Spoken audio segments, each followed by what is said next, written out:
Welcome back to another episode of Basements Breakdown. We are the band Mellowscape, talking about our debut album, Basements, hence Basements Breakdown. My name is Nathaniel, and this is... Chazzy D. I'm Robbie K. Sweet, let's get right into the news. Sorry, that's wrong video. Yeah, that's your 9 to 5 job. Right, Yeah. Anyways, we are picking up on the B side of the album. So the first two episodes talked about Good Vibes to GD Love Song, which I consider sort of the A side of the album. And now we're on the back half, starting with a song called Dance with Stella. I wrote this one in 2018, and actually the inspiration for this song was from when we played in your basement. Yeah, this is a good story. This is a good time. Which, I mean, I don't know, you can tell your half of the story, but basically we were playing a lot of basement shows, hence Basements, we talked about this. But one of them was in Chaz's basement before Chaz was in the band. Yeah. We showed up and to his basement. It was like a finished basement. Yep, like, with a kitchen. We played in the kitchen. Yeah. Which was weird, but at the time I was dating somebody who this song is about, and it's sort of about us playing shows and this person going to these shows and not really knowing anybody, but still kind of being there. I'm not going to go into like the details of the lyrics. No, share your detail about the breakup and everything that happened. Mm-hmm. But anyways, Who is this person? Yeah, you want to name First names? and last Blood name. types? So anyways, this was at Chaz's basement before he joined the band, which I think is hilarious, to be honest. Yeah. And do you want to speak to that at all? Yeah, so basically the full story is I was living in a house near where Nathaniel and I went to school, and it was like a split, so there was 4 levels including the basement, and I lived on the 2nd and 3rd floor, and the kiddos below lived on the 1st in the basement, and we were gonna have this huge house party, and I was like, this is great, I'll get my buddies that are in a band, they can play in the basement, it'll be a good time. You guys showed up. I didn't actually hear a single song you guys played because the party got wildly out of control. There was a bunch of things that happened that night, and I was in charge of basically like damage control. So I'm like running throughout this entire house, taking care of people being morons, and the entire time there's just like the band that I will eventually join playing in the basement. And then at one point, like you came up and be like, "Hey, we're headed out. Like, thanks for having us." And I was like, "Oh my god!" Like. Like, yeah, you guys did awesome. Yeah, I was like, yeah, it sounded great. How did we sound, Chaz? I have no idea, but I mean, everyone reacted very positively, but it was an absolute shit show. Yeah. And then like, Mellowscape just like left my mind. Like that was like, ships passing in the night almost. And then a couple years later, here I am. So it was a funny little story. And like our side of the story, playing in the basement, it was fun. There was a lot of people there, and we seemed to get pretty good reception. Yeah, everyone thought it was a good awesome. show, Yeah. But it was funny because at the time, like there wasn't even like Chaz was thinking, I'm gonna join this band. It was just like 2 parallel situations where you had a house hosting a basement I don't even party. think you knew that I played bass. Like it was very Yeah. No idea. But let's get into the actual song. So similar to Born to Be Mild, this was another one that I wrote where I am sort of singing the main vocals, and then I had Robbie do a lot of the backing up / supporting vocals on this one. Mm-hmm. And it just has this classic pop punk sound. I think it was the last one that I wrote that was intentionally one genre of pop punk or alt rock or whatever you want to call it.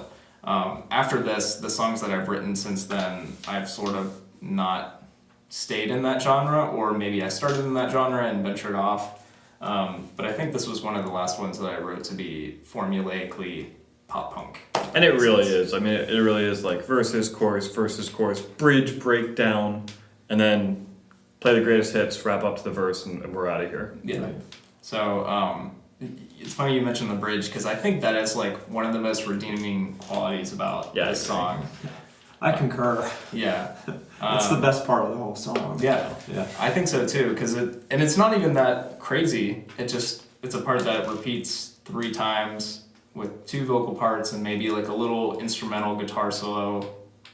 not really a solo. It's but- more of a melodic, like, and this is one where, again, Robbie and I just looped it over and over again, and we're just feeding off of each other. It's as much a bass solo as it is a guitar solo, in that it's not really a solo, it's just two parts intertwined. And you know what, I kind of want to talk about this because really this is how I like to write, how we like to write most of the songs. I don't like solos, you know, guitar solos, bass solos, drum solos. You don't like guitar solos? No, not for every single damn song. I'd rather it be an instrumental thing. Getting this? We're getting all this on video. Yeah. And this really exemplifies, Stella really exemplifies that. You and I having an instrumental thing. Yeah, and it works really. It works really well. And like, if you were to like write down what we're actually both playing, you'd be like, "This is so easy." Mm-hmm. Like, the bass part's so easy, the guitar part is so easy. Yeah. But it adds more body, just the fact that we're kind of intertwined, feeding off of each other. Mm-hmm. And it just grooves. It does groove. It does groove. Yeah, and I think the only other element to this song that was sort of a landmark for us was, I think this was the first time that we tried to lock in harmonizing vocals. Yeah. Oh, really? Yeah, because we have harmonizing vocals for the chorus and for the bridge, and this was, I think, the first time that we sat down and we were like, okay, this has to sound good. Like, we have to pick notes, we have to sing the same notes every time. Yeah. You know, have our parts. Because for the other songs that were on this record, Schwindel, Don't Know If It's Right, Born to Be Mild, they have backing vocals, but they're less about harmonizing as they are just being another instrument. Right. So I think that was very challenging. As we've mentioned in past episodes, at the time of writing the song, again, this was 2018, so that Basement's era of 2017 to 2018, I was still learning how to sing. I still don't think that I'm a great singer, He's much better. but I can hold a note now. So you can imagine how difficult it was at the time of writing this to be like, yeah, Robbie, I think we should harmonize, and I can't even really sing. Every at all. time you would say something like that, I would just have just a mental breakdown internally. But I put on a happy face for But- you, and we did it. Like you said 2 episodes ago, Uh-huh. you wanted this band to have I did. multiple singers. I did. So this was part of the learning process for us. And now Robbie's just really testing his patience. By now it's like, you know what? Not just Nathaniel's gonna sing. Chaz has to do it too. I'm hoping that the payoff is the same or greater than it was with Nathaniel. He either burns this building down or the payoff's gonna be clutch. Yeah. Right. No in between though. Yeah. So I think this is a good place to, since we're talking about harmonizing, how that can change a song's sound or enhance it. To me, like, besides the bridge for Dance with Stella, I think the harmonizing vocals also make this song stand out to others on the album. Yeah. For sure. Yeah. It gives it that chill factor. I think harmonizing vocals at any time gives any song a chill factor. But yeah, it gives it that extra layer. Yeah. Yeah, I think it just sounds. I always use the term like it adds more meat. You know, you're listening to vocals and like Robbie's got a great voice. I love when Robbie's singing just by himself on songs. Oh. But having someone else come in, it sounds so full and rich. Especially, obviously, harmonizing. You're not just adding more volume. Right. You're adding more notes that complete the sound. Especially with a 3-piece. Yeah. Yeah. Yeah. We have a lot. We say this all the time. We've got a lot of space for movement, and adding the harmonies create just so much more meat. We'd even talk about it with Good Vibes, but the fact that we kind of started off the album with a harmony, Yeah. Yeah. and I think it like turns heads. It gets it. You know. For sure. Cool. That's all I have to say about Dance with Stella. Yeah, I You guys agree. have any other comments? No. Cool. Next song Uh-huh. is... It's a big boy. It is a big boy. This one is called Bitch Named Jonah. Mm-hmm. And the story for this is, in my opinion, like, immaculate. Robbie, do you want to tell the story of the song? About the person? No, What? sorry.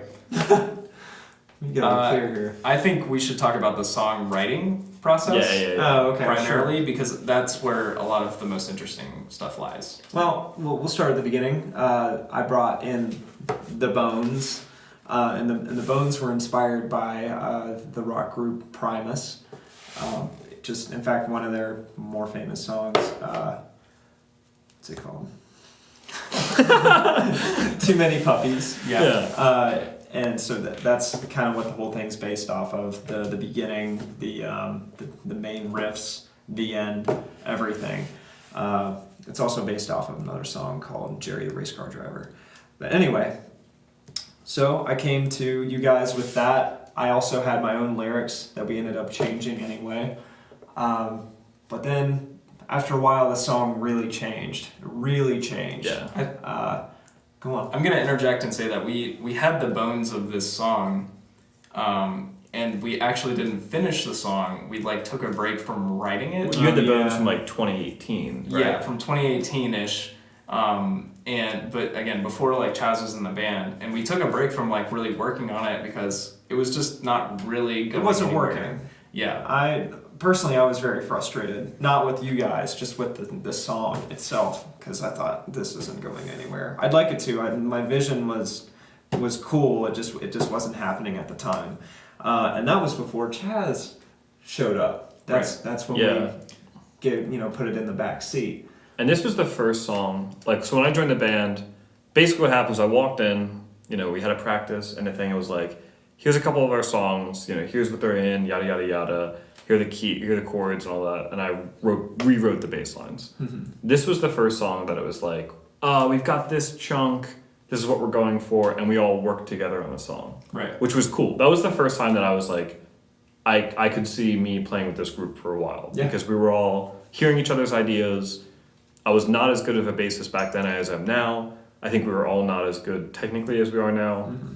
But we were just bouncing things off the wall and trying things. Yeah, I think, so as we mentioned in episode 1, like, good vibes, and I guess Who Do You Know Here, if you count that as a song, were written sort of after everything else was written. Yeah. And I would sort of lump Jonah into that group as well, because even though we had the bones of it in 2018, like, the actual song, the composition, and really, like, the life of the song really came in late 2020. Right? No, early 2020. Yeah, late 2019. Yeah. Late 2019, early 2020. Right before we moved out of your place. Right before we recorded the album, too. Yeah. We were, like, basically writing the lyrics and writing the rest of the song right before we recorded the album. Yeah. We were. So. But to specifics of the song, we were talking, I think, in an earlier episode about, like, click moments or trying to figure it out. Robbie had a guitar riff. And it's so syncopated, it's so weird. And this is for the verse parts. Mm-hmm. Yep. And it didn't fit the way that the heavier primacy parts work. Not at all. And Robbie was like, I really like this, I just don't know what to do. And I was like, all right, let me try some things. And I started that slap and pop part. Mm-hmm. And it was syncopated, it was very slinky, and the way we were kind of like feeding off of each other. And the three of us were like, this sounds awesome.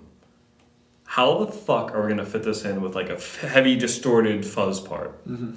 And I know I remember distinctly having a lot of discussion about, do we need a transition bridge? Like, do we need something to go from part? And then I think Nathaniel, you were like, let's just play the heavy fuzz part, the chorus, into the verse, back into the chorus, and let's just see how it sounds. Like, you never know. And we did it, and we're like, oh, this actually doesn't need anything. It fit really well. You don't need to hold the audience's hand. Like, you just need to be like, let's just do it. Yeah. And I think it sounds so unique because of that. Yeah. This kind of goes back to the Stepping on a Worm thing. They're really, I guess there's more of a formula to Bitch Named Jonah than there is Stepping on a Worm. But again, just different parts. And they're all very different, but somehow they fit together nicely. Yeah, I think that's a great point that, like we mentioned for Steppin' on a Worm and also GD Love Song, I think pulling the skills we learned from writing those two songs helped write Jonah, Mm-hmm. because we have from Steppin' on a Worm the whole idea that we can mix genres or feels or whatever without really needing, like you said, to hold the audience's hand. And also from GD Love Song, we have the idea that we can write a whole song with multiple parts and like really be patient with, having 3 verses or having an outro section that is a completely different tempo that just absolutely, slaps you in the face. Right. And that can work, but we just gotta do it in the right way. We gotta loop it a bunch of times and figure out how we're gonna do it. I think the lyrics. So the lyrics for this song came after the whole song was written, and I think that's kind of the only time that's ever really happened. Yeah, we don't usually do that. Right. Is that we had composed the whole song instrumentally, and I was still, like Robbie said, we were gonna rewrite the lyrics for this song, and so the lyrics came after the actual composition of the song. And they're pretty aggressive. Like they have some. I mean, obviously the song is called "A Bitch Named Jonah," so Yeah. And I like the edge of that, especially because most of the lyrics are obviously sung for the verse in the more grooving, slinky part. Mm-hmm. And then the chorus comes in, obviously the chorus, sound-wise, is heavy. But when we're doing this kind of groovy slinking, you're talking a lot of shit. Yeah. Yeah. And it's pretty cool. It's pretty fun. It's pretty fun. Yeah, I would say this is one of the songs that the lyrics that I wrote that I'm really proud of, how the wordplay in it, especially, is that I just sat down one day and I had the topic on my mind and I was like, okay, and I wrote out lines and really crafted them to be, like you said, aggressive and biting, but also a little tongue-in-cheek and rhythmic as well. I remember when I proposed the third verse to you guys, right, which is this quarter note triplet, completely changes the feel for the verse. Right. But it's really like everybody is pointing the finger, that kind of feel. That's what it feels like. And then after that triplet part, we recorded basically the three of us on one side of Robbie's basement. This is after we moved out of Nathaniel's basement, and we had like the mic set up on the other side.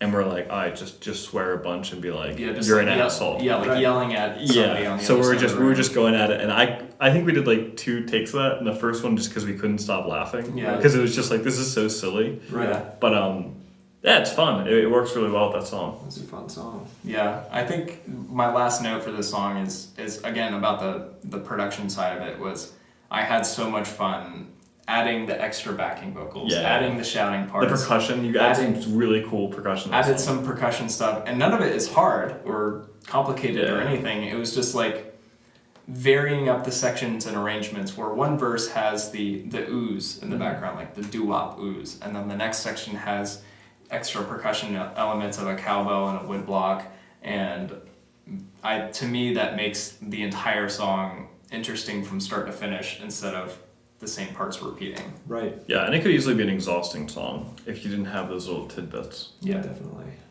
I have one more note.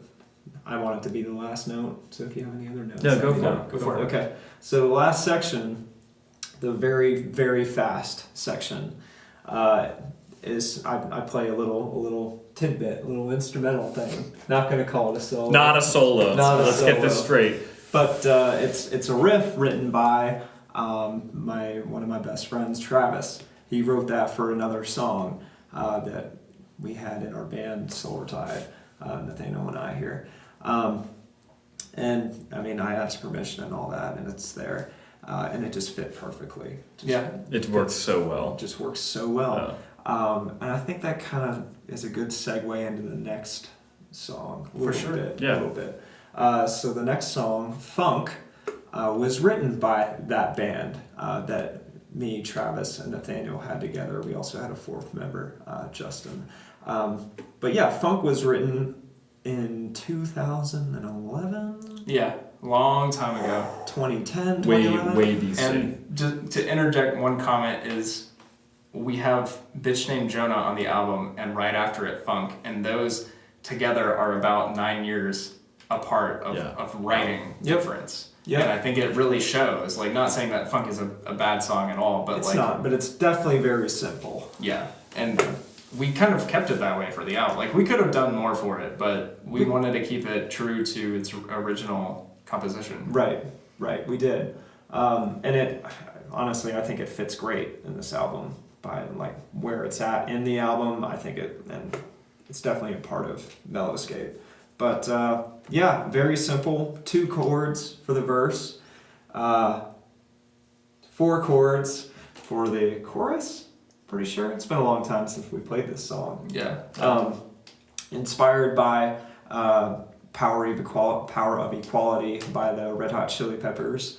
Like early Chili's. I was really into the Chili Peppers when I guess I was like 16 back then. And We're still into the. I still am, but Yeah. I mean, I was really into them back then. I don't think this song does the Chili Peppers really any justice, but it was my little take on it. Yeah, and I as a think teenager. this including the song on the album Basements was a really great tribute to the fact that when we started playing shows under the name of Mellowscape, we hadn't had a lot of like original material at that point. But this was something that we. But had. this was a song that, like Robbie said, it was pulled from our last band called Solar Tide, which again we got permission to basically incorporate it into the Mellowscape world. But it was one of those songs that we were like, okay, we don't have a lot of original material, but we have Phunk. We have a few other songs that we sort of played for a while, but then dropped off. But this was one that we played a lot in basement shows, and it does slap. I think a lot of people like it. Yeah, it's really simple. I mean, I rewrote the bass part from what you previously had, and I purposefully didn't do anything complicated. Like, Yeah. it is really, really basic. I always thought about the song, specifically in the order of where it's at, as almost like a sweet treat coming out after Jonah. Because, like, Jonah, we could have rolled into it, and we'll talk about the next song after this.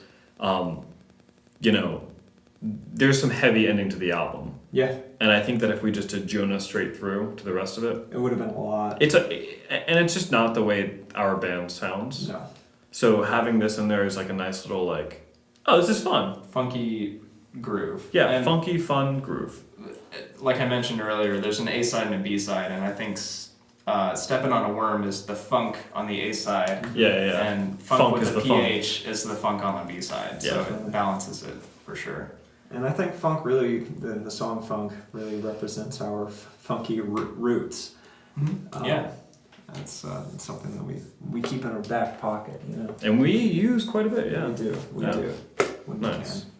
And I think funk is a good place to kind of end this episode. Yeah, for sure. Do you guys want to give an outro for the fans at home? Oh, shout out to Travis. Yeah. You gotta do that. Travis.